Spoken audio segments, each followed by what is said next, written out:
Hi. So I had debated doing a live right now. And this is kind of an Easter egg because I don't plan on doing any reading right now. And honestly, I don't really feel like in the pocket of talking right now, but in thinking about this, I want to talk about being a person who does this practice. And one of the expressions I've been using lately is kind of heart to heart, eyeball to eyeball, and that we're in this together. I think it's an old model of kind of like a teacher who is presenting themselves as separate in a sense and not even disclosing their own practice. The idea that it wouldn't be safe to. And the idea that it would cost credibility to reveal the fact that you're also, I guess, like a human being and having the same experience as the students are. Yeah. Oh, yeah. Big reveal. Yeah. And the thing is time and time again, what we see is the thing is like teachers and gurus and folks are put on pedestals that they, you know, are very human without occupying and wind up falling off as a result of that. Um, Honestly, usually because of second hub issues. So this is going to be a little bit slow, my pacing here, because I'm really Sattvic right now, which means I want to talk about being in this space of having practiced and just gone through what I'll almost call like a cycle, like a charging and a discharge. And as it relates to the second hub, which is what we're reading about. And I don't know how I'm going to come across right now. And I'm going to want to like slow down more than what I'm at right now, which might be like not super fun to watch. I don't know. But but yeah, this is I want to talk about this because I think it's important for anyone who is along the ride here in this practice in this book to talk about what it is like to practice parinama. And so specifically, I want to talk about the fact that right now, I'm coming out of having just done like a second hub expansion. And I want to talk about what that's like. And it's not include the book is very practical because it's like a lot more like a textbook and doesn't really contain any like kind of this type of content. So here we are. So maybe I'll tell you how I feel right now, which is when we get into the seventh hub, we're talking about the different layers of kind of maybe our consciousness, physical sensation, whatever. And right now I'm in like a very blissy feeling, very expansive, very like it's like sattvic is like the term that's used as far as just being very like feeling very released. And so I just want to talk a little bit about the like sort of what to see and expect. And also a reminder for this is like going slow because of what I'm about to explain. And it's for reasons that are probably a little bit different that like or that include other stuff. So anyway, yeah. Um I want to talk like so one of the first things that happens in this like in one way of this practice. So if we're in so I'm going to talk about contemplating and reading this, um, the the contemplation aspect of the second hub. And so there's this thing that happens, which is like I'm gonna kind of describe it as like barometric pressure starts to form around the concept. And like there's kind of a like a dis-ease feeling. And it's not comfortable. It actually feels like it's kind of like the analogy is like the bow being pulled back, where there's actually a feeling along the lines of being like digressing. Cravings will surge, especially if we're talking about second hub stuff. Um, it can be discouraging. Even physical symptoms can get worse, or like regress is probably a better way to describe it. So, um, like things like stuckness, like constipation, lethargy, and like there can just be this like it's like the way I describe it is like kind of it's really like pressure come before a storm system comes in. And the storm is the discharge of this is, it's managing it through physical, like through movement and through the techniques and practices. So what I'll talk about here is, physical movement, things you'll find at the end of this chapter that we're in, through the emotional hygiene practice that I discussed in the last video, which is like actually like surfacing and consciously surfacing some of the thoughts that are coming through and processing those and letting them go through. But sometimes it can be dreams. And so for me, I actually had a lot of dreams for a couple of nights. And and they're kind of like they're really potent dreams, like are really like memorable. Like each morning I'm waking up and I'm like really remembering what they are. And feeling like I understand what they're about, but not knowing what they're about, if that makes sense. So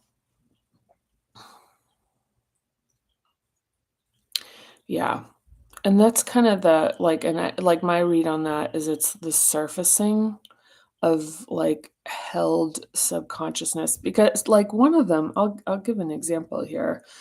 Um, is one of the dreams I had was like a lot of anger towards a woman who had been on my executive team at a previous company, and I was really mad that she hadn't protected me. It wasn't really in like reality, it wasn't her job to protect me in the job, but she's a one woman executive. And another was that my house in up north, or on the North Shore rather, I was in it and I realized that it had been moved away from being on the water. And so I was like, wait, when did this happen? When was this moved? So I won't get into the dreams. Like, it really isn't like a big point here, but it really, like, I think the point I want to express here is the part of there being this sense of actually being brought back in to like almost a regression as it relates to the like matters of the particular hub. I mean, and it'll be confusing because there can also be like a sense of compression as far as the ability to comprehend that that's happening. So it can be discouraging just overall. And cravings, like I mentioned, cravings that like can surge in these times. So that's something to be just mindful of and compassionate about. And on the other side of that is like once there's the release, so through physical practice techniques and exercises, and then there's just going to be the part that of the release that is like happens kind of organically as a result of that. So it can be like physical tremoring, it can be crying, it can be dreaming, like just something where there's kind of like a whoo. Sometimes it can be experiencing a lot of happiness. So I'm just saying like it's not always like, and it's not, I mean, I'm describing the stuff and it's like the crying and like the dreaming and stuff, like that's actually the best part of the or like the better part of this process. The barometric pressure part where is kind of the part that's the hardest because it feels stagnant when it's actually like creating movement and tension that's going to release. Um yeah. And something else, and this is the go slow part, which is that the go slow part is that while this is happening, like this pressure pulls in other resources and to pay attention to them. So, like, folks have actually been coming to me and saying, like I'm doing this other thing or I'm started therapy or I'm reading this other thing now and like listening and there's I get the sense where they're like there's almost a sense of apology, like they're moving off parinama. Um Or, like, the Parinama isn't, like, the final solution for them, and, I mean, one of the things is that Parinama itself is kind of like a gravity field that pulled in a bunch of different disparate pieces of information, and if anything, the same thing will happen to you. But as it relates very specifically to your practice and your life and your experience. And that's something to pay attention to. I'd like to prompt that you pay attention to that, which is that you might be listening to a podcast. Somebody mentions a book, and it really stands out to you. Like pay attention, like people bring stuff up, stuff's gonna cross your path. You might see something in social media, you might overhear somebody saying something. And the key with this is to pay attention to the thing that kind of like where you go, wait, like that, like, huh. Not just because people are bringing stuff up, like what has that kind of like sort of sense of gravity that's like like kind of interest that's pulling you in like in towards it. So um like if there's a song that comes up, you're like, oh, I should listen to, like you hear a blip of it, but you're like, oh, that song, like pull it up and listen to it, either on YouTube or Spotify or wherever you listen to music. um like pay attention to the things and that when especially like in this kind of like barometric pressure and even in any point of being like in the process with parinama, pay attention to things like even poems, thing like TV shows that are recommended. Like there's kind of a like confluence that'll start to like bring in the resources you need to be processing stuff as well, which seems kind of can like either make that mystical or just make it practical that you're tuning into something and you're starting to pay attention to stuff that supports it. So anyway, yeah. Yeah, I mean, this is like very like this really I'm really like sort of reporting live right now and just and like I mentioned at the top of this that I kind of like been going back and forth about doing this. But I think this is an important part of this, which is transparency and talking more about what a practice actually looks like and how wonderful it is, honestly. I mean, right now I see, I guess like the conventional term for sattvic is like spaced out. But it's actually like where you've like kind of like very embodied, but also not weighted down. It's like very conscious and very like alive.